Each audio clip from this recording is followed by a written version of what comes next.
The federal government of Nigeria has in recent times helped ramp the effort to help car owners transition from petrol to CNG gas.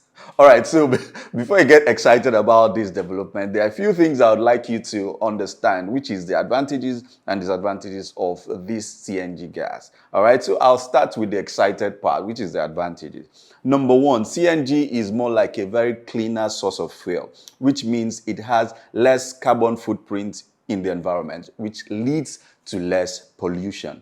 Number two advantage of this system is that you can switch either fuel or CNG in the installation process. And we know the cost of fuel now is the weapon fashion against every Nigerian. So CNG bridges that price defect, and CNG is touted to be quite very less expensive, and this is what the government is promoting as another source of fuel in your vehicles or whatever automobile that demands fuel.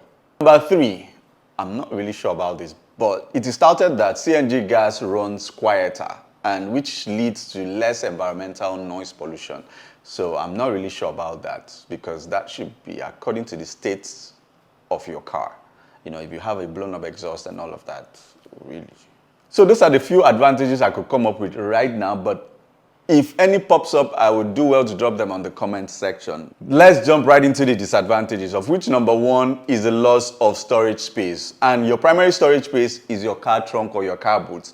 Yes, this CNG cylinder is installed in your car trunk. That's totally a trade-off for your space to the cylinder. Number two is what I'll call range anxiety or refueling hassles. So, you know, CNG is still in its early adoption stages, and there are fewer stations that render such services. So imagine you're traveling from Abuja to Lagos. There are a few stops that offer such services. So it would really impair your long distance travel, right?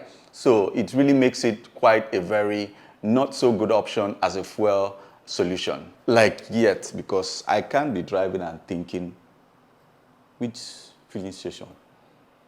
Like I should be concentrated on my journey and not be thinking which filling station sells CNG.